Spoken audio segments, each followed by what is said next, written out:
What does it take to flip a congressional seat in Indiana? What does it take to hold one? Or maybe most importantly, who are the people willing to step up and fight for Hoosier families in Washington? This is Turn Left, Running for Congress 2026. We're sitting down with the Indiana Democratic candidates running for Congress in the 2026 primary. This is your chance to hear directly from the people who want to represent you, not just their talking points, but their stories, their values, and their vision for Indiana's future. All right. Welcome back to another episode of Turn Left, Running for Congress 2026. Guys, I am loving all of these amazing conversations that I'm having with these great Democrats from all over the state. And this is one of my favorites. I ain't gonna lie. I'm not supposed to have favorites, but I'm not a mother, so I don't have to do that, right? Mothers have to do that. I'm not a mother. You're right. You're right. So y'all, running in Congressional District 3, someone that I truly believe has got the heart and the soul and the moxie to be in Congress, my friend, Kelly Thompson. Kelly, welcome to the show. Hi, Dana. Thank you so much for having me. Listen, you're one of those folks, whenever I hear you speak, I'm like, I'm motivated into action. Where did you get that energy from? You know what? When you really understand what's at stake, you don't have to drum up energy. You know, if your house is on fire, you yell, the house is on fire. You don't think, how do I get the energy to tell everybody the house is on fire? Right? It's this there because you know it. It's deep. It's true. It resonates on the inside of you because you understand what's at stake. I love it. So the first few times I've heard you speak, I was in awe. And I was like, nah, I'm not following this woman at all. I am not following you. So tell the people who you are and where you come from. Okay, let's see. So my name is Kelly Thompson, and I live here in North Webster, Indiana. I am a mother of 6 and a grandmother of soon to be 13. Yeah, exactly. And what brought me to this point? Why am I running for Congress right now? Well, about 15 years ago, I started a nonprofit in response to a local suicide epidemic we were having at our high school. And it's a small high school, and we were losing 2 kids a year. And I just thought, how can we be a community full of people who know hope, capital H, and we are surrounded by children who can't find the hope to make it through to tomorrow? And so that grew in. I started this nonprofit. We opened a coffee house, just a safe place for kids to come hang and know that they were loved and lovable. It grew into a counseling center because I wanted to help parents be able to be the parents that they really wanted to be, but just didn't have the tools for. And then it grew into a summer school program. We partnered with our local public school to give some kids who needed a little extra help in the summer what they needed. And what I found after about 5 or 6 years of this was these families had entrusted me with their stories, and nestled in those stories were patterns of need that I saw were results of systems that were not working for them. And so I thought, okay, our legislators must just not know. Right. So I went to them and I said, this is what our families need. And I got blank stares. I got dismissals. I got apathy. I didn't have one respond to me with, oh, tell me more. How can we help? And so I thought, I care, I can. And I felt like I had been entrusted with these stories for a purpose. So I ran in 2020 for the state house, did not win, but did so well that they carved me out of my district right around my house in 2021. So that if I ever ran again for the state house, none of the people who had voted for me could ever vote for me again. I would have to start completely over. That's what happens when you're good at what you do and you come, they will come for you in any way possible. So, that means you did something right. Right. Exactly right. So I took a beat, right? And I was like, okay, I licked my wounds a little bit. And it wasn't the pain of having lost. It was the pain of knowing that the families I so wanted to help were going to have to wait for help if it were ever to come. So I took a beat until November of 2024. And when that happened, when Donald Trump was reelected and the rhetoric that I heard coming out of the MAGA right and his mouth and the people that he was appointing to his cabinet and to leadership positions, I realized that my family, that is Black, white, brown, gay, straight, trans, artist, musician, union worker, small business owner, single mama of a daughter, they were all in danger. And so all of a sudden, this was a fight I could not sit out of. We all understand the type of love that says, I will die for you. And so running for Congress for them and for everyone who is like them, which is everyone in this country. Because my family is the size that it is, I have this swath of Americana, if you will, inside my DNA pool here. And so as I fight, and I mean fight, and I mean will not be bought and will not be deterred and will not be intimidated and will not be told to be quiet and sit down ever. As I fight for them in that way, I am fighting for all of us. And it's time that the fighters of this country stand up and say, we've had it. No more, not on our watch, if there is anything we can do about it at all. Oh my God, I just got chills. I love listening to you talk because you bring that same passion that I bring to this mission. That's why we love each other. Right. When you were younger, were you one of those younger, because I know as a young girl, I was told to be quiet, I'm too loud, blah, blah, blah. Were you told those things as a young girl? I was told those things as a young girl. I was told I was too much. I was told to stop watching sad stories. I was told to, why do you care so much? I remember talking, even as an adult, I remember going to buy a car and a married woman, and I pulled into the parking lot and I was looking at a vehicle and the salesman came out to me and he said, are you married? And I said, yes. And he said, where's your husband? And I said, he's at work. And he said, well, we'll talk to you when you have your husband with you. So I got in my car and I drove down the road and I went to another dealership and I bought a car and I drove back to that dealership, pulled up next to the salesman, rolled down my window and said, you lost a sale, and drove away. Right. We've been told this all when I was starting my nonprofit. I was told by friends of mine when I was saying kids are dying. I had one really good friend of mine look at me and say, I don't want to ever hear you say that again. And here's the problem. Our discomfort and our focus, because of our empathy, causes other people to be uncomfortable in our presence. But what I've had to learn is that is a problem with them, not with me. We have to continue to care whether or not our caring makes other people uncomfortable. Because the people who are hurting need us to care. Yeah, I feel that because I've had people, for my appearance and how I dress, they wanted me to dress differently. But the same thing applies because I was like, why should I make myself uncomfortable to make you comfortable? Does that make any sense? No. It makes every bit of sense. When I decided to stop dyeing my hair, people were like, why would you do that? I was like, why does it matter to you? Girl, the gray be popping. So I'm with you. I'm with you with the gray. Listen, you're running for Congress and, a lot of folks, when you said 2024 was the moment you said, I got to get back in this fight. Well, in 2016 and 2024, and I'm going to hit you a little bit, okay? Sure, please do. We saw white women continue to focus in and vote for people who are going to write policies that are harmful to them. You're right. How can we trust you to do the right thing? Just tell us why. Why should we trust you? Listen. I'm going to make this very, very simple. And I said it a little bit in the beginning, but if you look at a picture of my family, these are people that I will die for, happily.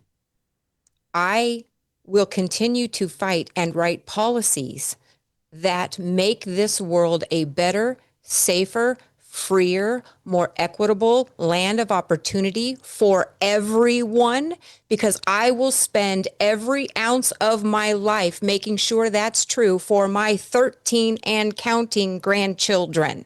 See, I know that can be hard to understand because those women who capitulated and went ahead and wrote policy that wasn't good for everyone, they have grandchildren too. But I don't know if they told you in the beginning that the reason they are running is for my grandchildren. My slogan is running like a mother. Yeah, that is my whole impetus. I was just asked in a radio interview a couple weeks ago, what does that mean? Running like a mother. And I kind of fumbled my words, if I'm honest, because I'd never articulated it before. I feel it in my bones, but I'd never actually given words to that feeling. And then I was the next morning having my morning coffee and I thought to myself, what it means is that every vote I take, every piece of legislation that I author and fight for will be run through the lens of, does this make this world better for our kids? Does this make this world, whether it's the oxygen we breathe or the water that we drink, or is it queer rights, or is it to try to eliminate racism, finally to cut the head off that snake? Is it to try to make sure that we take care of our farmers? Is it to try to make sure they have access to health care? I just had this conversation with my son today, who has 3 kids, and he's like, I still have medical bills, even with the insurance. And I'm like, I know, I'm so sorry. I'm trying. Yeah. The course that this country is on right now is unsustainable. Mm-hmm. It was unsustainable before Donald Trump. Mm-hmm. But because of Donald Trump and his blatant disregard for the Constitution, mm-hmm. for his running right through our checks and balances, mm-hmm. for a feckless Congress that will not stand up to a wannabe autocrat and the uber wealthy of this country, we now have millions of fires to put out everywhere we turn. So I just said to someone this morning who was messaging me about BlackRock's purchase of mm-hmm. electrical companies here in Indiana. AES.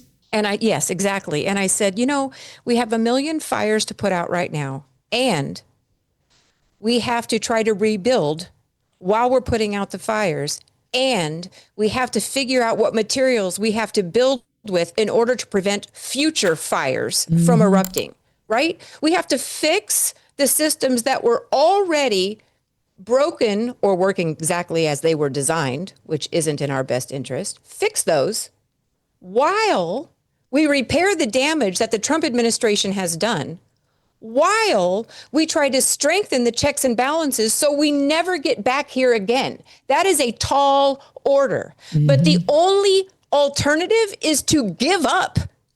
And that is not something I am willing to do. Can't do that. And I can feel that. I feel that in every word, every sentence, every phrase, that you are as passionate about America and our democracy as I am. And I think that's why, the synergy is so well done. Listen, going into Congress is not easy, mm-hmm. right? Mm-hmm. There's a job that you will have to do. Mm-hmm. There are issues that only pertain to what is happening when it comes out of bills that you can write out of Congress. Talk about some of the issues that a person in Congress, when you get elected, would have great impact. Basically, what is your platform? Tell us what those things are. Sure. So when I ran in 2020, I ran on issues, right? And things that the American people needed. And I'm still running on those same issues. And I'm going to tell you about those in just one second. But we also have to defend democracy, right? Okay. So now running in 2026, I have 2 platters that I have to serve from. I have to take care of both of these things. And they are both of paramount importance. And I think that, like everything, they are deeply connected. All right. Mm-hmm. So the only way that we get to this point where democracy is in danger is when we have a citizenry that is tired, sick, broke, scared, terrified, and been told that people who don't look like them, act like them, love like them, sound like them, dress like them, worship like them, sing like them, they are the enemy. Mm-hmm. So in order to defend democracy, I have real ideas for that. We also have to address these issues, and they are all connected. My platform consists of universal health care. Mm-hmm. It is the fiscally responsible thing to do. We have countless examples globally of how this works and how this works well. I get messages every day from people around the world asking me why the American people put up with this healthcare system that we have. And I tell them, we're trying. We are trying. But there's so much money in our politics that we have to fight against big insurance, big pharma, all of these things. And we have to elect people like me who are running without taking money from those interests in order to get, so that I don't owe them anything, right? In order to get these policies work. So I have a healthcare plan where it's 5% of your income gets paid every year, and then you have free health care beyond that point. There's no more copays, there's no more in-network, there's no more out-of-network. You don't have to worry about things. And that includes not only your physical body that your normal health care covers, but also your eyes and your teeth. And for some reason, we've decided to separate these things like they aren't a part of our health. Exactly. But they are, right? So, but I'm also aware of the complaint that people say, but look at those countries that do that. And then they have to wait a while. Well, number one, we wait a while here too. Okay, let's be honest. We really do. And number two, watching my mother who has stage 4 metastatic breast cancer, I'm watching her wait a while because of her healthcare provider, her health insurance provider, which is United Healthcare, either denying the treatment that she needs, or when she finally gets approval, she can't find a caregiver who will work with them because United Healthcare doesn't pay them. This is real problems that we have in our system. So what are we going to need? We're going to need more doctors, more techs, more nurses, all of these things, right? And so I have an education plan that comes right alongside that says, our people who are going to school to become what we need them to be shouldn't be saddled with hundreds of thousands of dollars worth of debt in order to become what we need them to be. If you go to work at GM and they want to take you over to a department to do a job that you don't know how to do, who pays for that training? GM pays for that training. So why is it different for the rest of us when we're trying to build a sustainable country? But it doesn't stop with doctors and nurses. We also need poets and dancers and artists. Absolutely. And we need engineers and we need architects and we do need lawyers. Believe it or not, we're seeing that now, right? The judicial side of things is the only thing keeping us together right now. So my education plan has a way to pay for itself, including 3 and 4 pre-K, including giving every teacher in America a $10,000 a year raise, including updating all of our high schools so that every student has the opportunity to graduate with an AA degree or a skill that gives them a living wage so that they can become contributing members of our economy at graduation, and forgive student loan debt by taxing Wall Street, not Main Street. I am tired of Main Street having to foot the bill for Wall Street. It shouldn't be that way. So a 2-cent speculation tax, 2 pennies on every dollar that's traded by just keystrokes that people are getting richer and richer and richer, that aren't out there giving their blood, sweat, and tears on the job site. 2 pennies brings in $5 trillion over 10 years. That's $500 billion a year. So my policies, education, healthcare, and we've got to take care of our farmers, and we have to upgrade our energy grid. And we can do this with a jobs policy that provides good, well-paying jobs. You know, the Pentagon has identified the fact that our energy grid is a national security threat, and we just keep ignoring it. Yeah. We just keep ignoring it. Kicking the can down the road. So my platform are those type of things. You can find them on my website, and we are still adding to those, the policies and we don't just say our platform is take care of the farmer. We have a whole farming plan, a whole farming policy that we've written. We don't just say we need universal health care. We have the whole policy written there, ready to go. And listen, that's my idea. I get to DC and somebody says, that's great, but here's my idea, and it's better. Do your idea. Yeah. Well, that's not even the concern that I have. But here's what the question, like, so for us who are more progressive and believe in, the system should be taking care of the people that contribute to the system, and those that struggle to contribute, right? Those Absolutely. that are out here in it. Yep. How do you work with the folks on the other side that believe I did everything by myself? I pulled myself up by my bootstraps. How are you going to convey all of these things and get them to come along with us? Yeah, I get asked this question a lot. And here's the thing.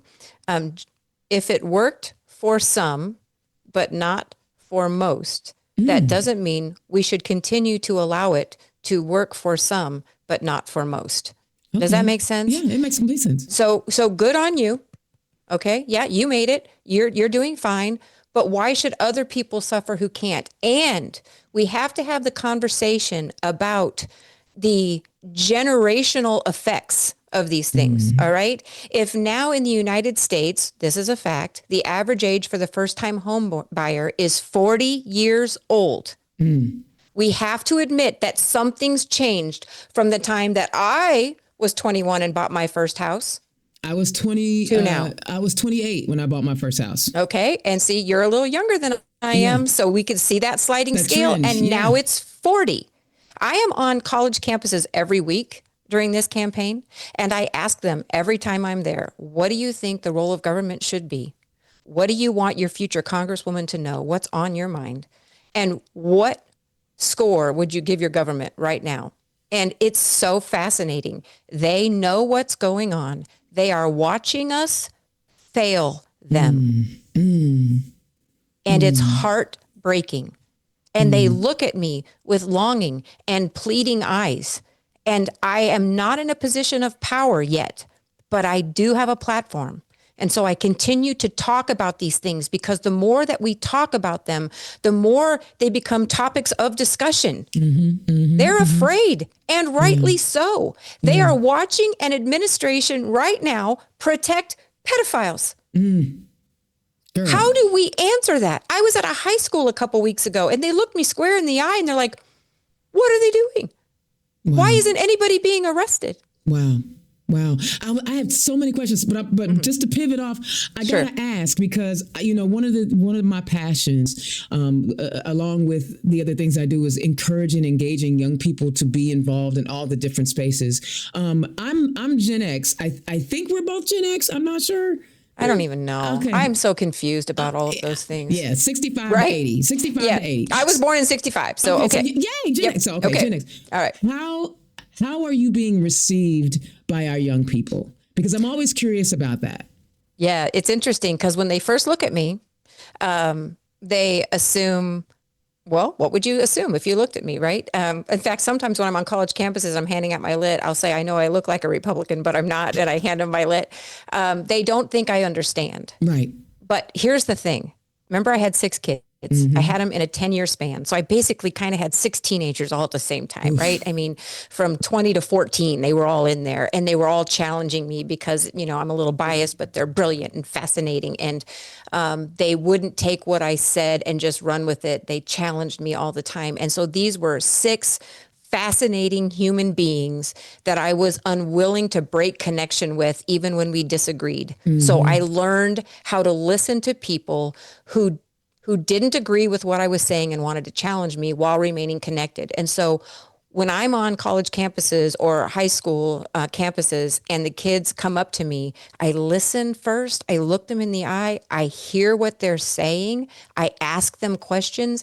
And it takes all of about 20 seconds for them to realize, okay, this one's real. Yeah. This one really cares, and she's hearing me. Yeah, because they can spot BS a mile away. They can spot it, and they will reject it instantly. And they should. Yeah. We don't want them to lose that skill. And that's exactly why we're having a hard time getting them in the party, because they have seen both parties just kind of fail them at different levels. And it's trying to encourage them like, yo, there's power in the party, and the things that you don't like, if you bring it in, we can make some changes. And we've seen changes in our party. We've seen it. So it's not like it doesn't happen. It may not happen overnight, but it can happen.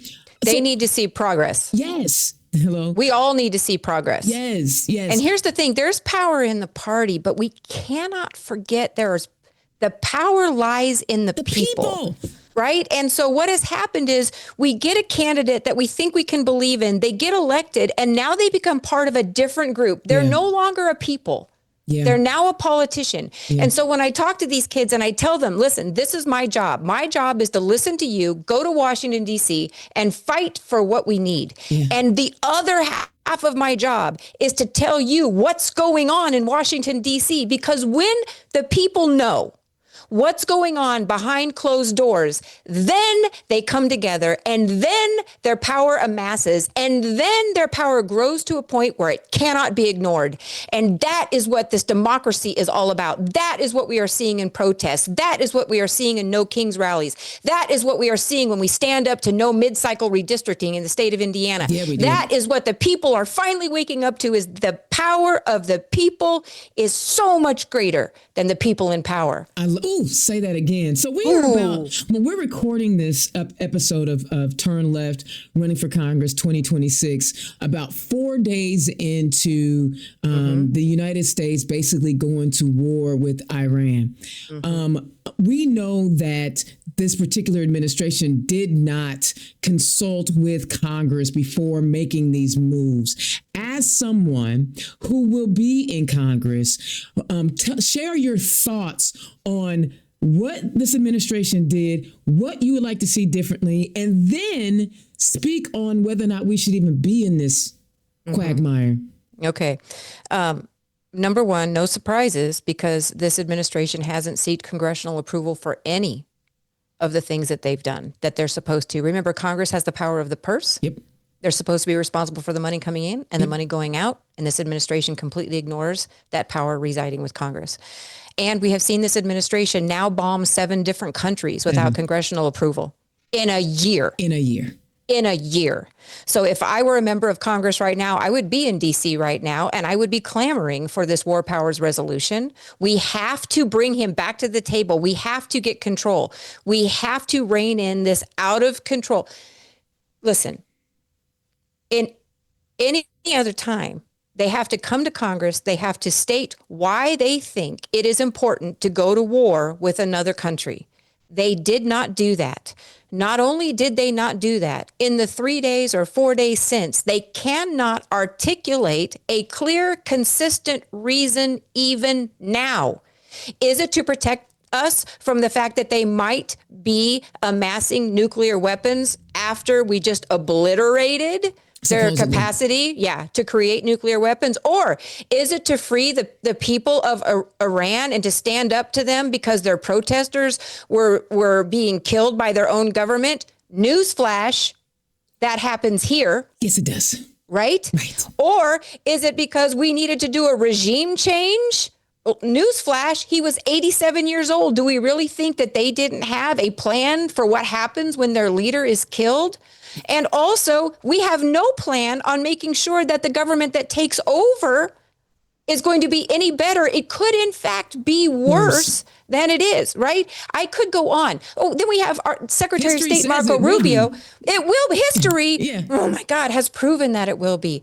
Marco Rubio goes on yesterday and says, we had to strike first because Israel was going to strike first. And if Israel struck first, then we were going to be in danger because of Iran's retaliatory efforts. So you mean to tell me that Israel now controls what the United States does? Yes. They've said it out in the open. That's where we are. And we've known it for a long time. That's why we have AIPAC candidates running as Democrats all over the country. Now, we sure do. You know, I know that listen, this is not about Jewish people. I need people to make sure they understand. We know the distinction between a faith-based individual and why they believe the way they believe, and an organization that is designed to do the bidding of another country, another. You know, so I am worried that we have too many people,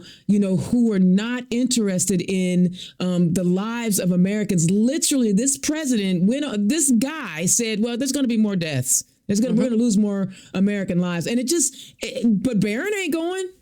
Listen, he said that and then turned and told us about how pretty his curtains are. This man, he's the puppet. Like he is the puppet. He's the puppet. He is the person that they are manipulating, because Netanyahu has been trying to get this thing popped off for decades. He couldn't push around Barack Obama. That's why he was like, damn Barack Obama. Even though Biden was old and was having some issues, he couldn't push around Biden. And everybody knows that when you go into this thing with another organization or another country, it is not going to be good for us. It's almost like they knew, like, well, America is super willing to use all of their military might to flex.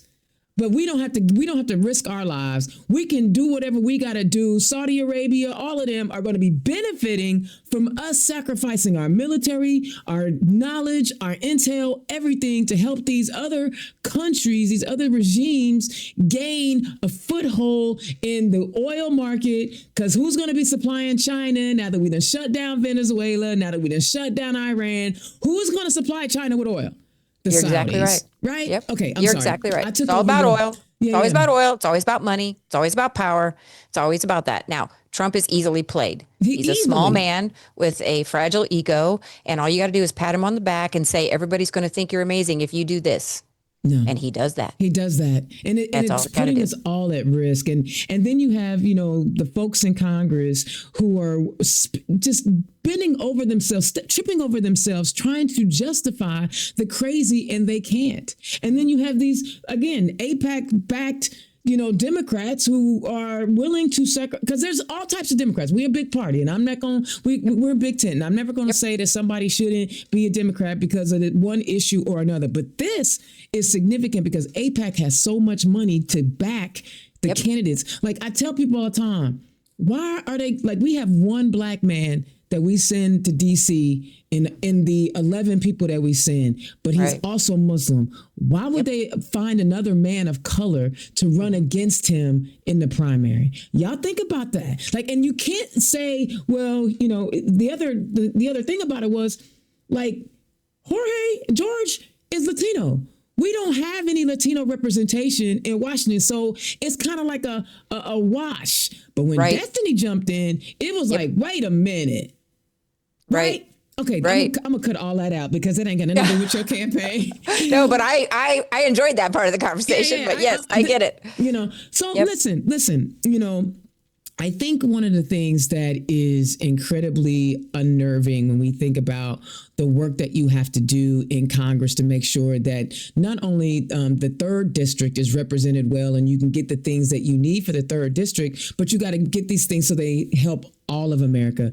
Talk about how, you know, you plan to work across the aisle, right? Have good conversations and build relationships with people who, again, differ, but you understand that some of the bills that they may have some validity, just need some tweaking. How do you talk about your leadership style and how that's going to work? So as a freshman congresswoman, my hope is that if I flip this red seat, that I will go in there with some sort of gravitas to say, hey, listen, she was able to get the people of the third district to believe in her. Let's hear what she has to say.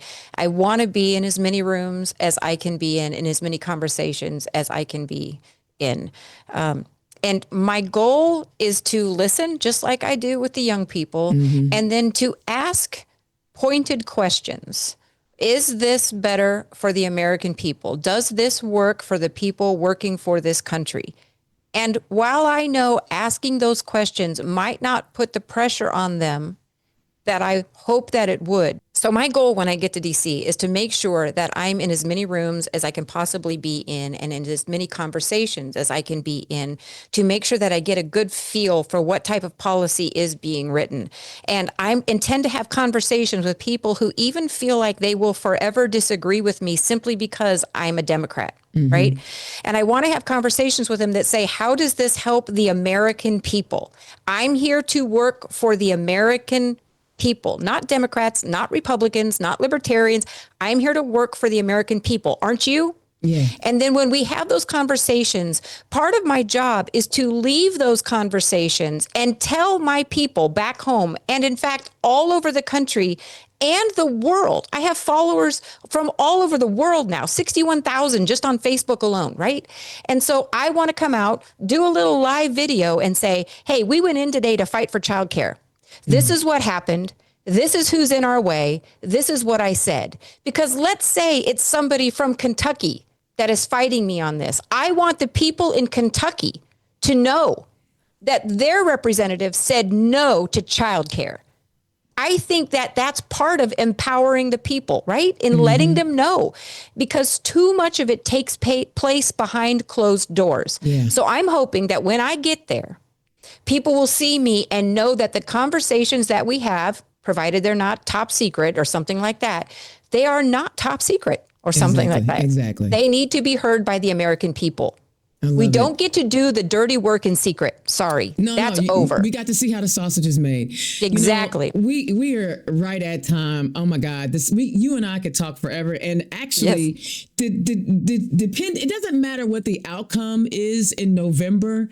I hope that there's an opportunity for you and I to podcast together. Let's do it. It would help my street cred if I'm podcasting on a regular with an elected congresswoman. Let's do it. I would love it. But no matter what, I want this to be a partnership, because there's something about the way you express the needs of the people, express the needs of your family. And you basically, the way you're talking is like you believe that everybody everybody in the 3rd District, all of Indiana, and the United States of America is your family. And it is. There's just something special about that, sis. There's just something special about the way you show up. And can I expand that to the world? It's not even just here. You know, I have a granddaughter from Sierra Leone. I've been to Africa. I've seen it. When they cut USAID funding that kept my granddaughter alive for the first 2 years of her life, I wept. I wept. Let's be the global good guy. Yeah, let's be the global good guy. Is there anything that you want to share with us from a question I didn't ask you? I am uncomfortable with this, but I'm going to say it anyway. Okay. In order to be the candidate that I am and to get where I need to go, I do need support. I have gotten financial support from all over the country, but wait. You mean to say that you don't want to make a fundraising pitch? I'm going to need you to say that with your chest. Okay, all right, with your chest. Okay, you're glad to make this pitch. Go. You're right. Okay, yes. Here's one thing I want everybody to know. That we have been electing the wrong people to power. They are the people who haven't felt our pain. In order to get the right people in power, we have to have money. And I don't have enough money to get there. If I did, I wouldn't be someone who had felt our pain. So what I need is for everybody around this country who believes that we need to have representation like me in Washington, D.C., to please go to my website and sign up to be a monthly donor to my campaign. $5, $10, $25 a month, whatever you can do, it all adds up. But without that, we don't win. But together, we all win. When I win, we win. When I win, my kids win. Your kids win. We need to elect people to power who have felt our pain. And I believe that you can help me get there, no matter where you live, no matter what state you're in, because I'll be fighting for all of us. That was the best fundraising pitch of all the candidates that I've had on. I've had some fundraising pitches, but that's the best one. But I'm going to tell you one better.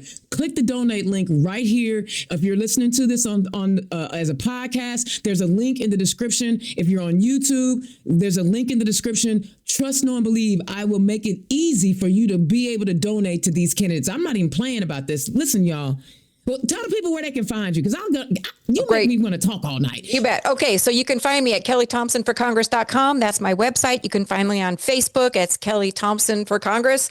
You can find me on Twitter. You can find me on Instagram. You can find me on TikTok, all the places, Kelly for Indiana. Just Google me. I will come up and you'll be able to find me. And please, please, please follow me. Even if you can't donate, can you follow? Because when somebody clicks follow on my social media, it shows me to people you know that I will never get in front of. Yes. And it's very simple. The person who wins this race is the person who gets the most votes. Exactly. And I can win or lose by one. So vote. Take somebody with you who's never voted before. Share my stuff if you like what I'm saying, and tell everybody you know. Kelly Thompson running for Congress in District 3. Y'all, you got your goosebumps? You got your chills? I got it. This is a candidate that says that Democrats been talking about we need people to fight.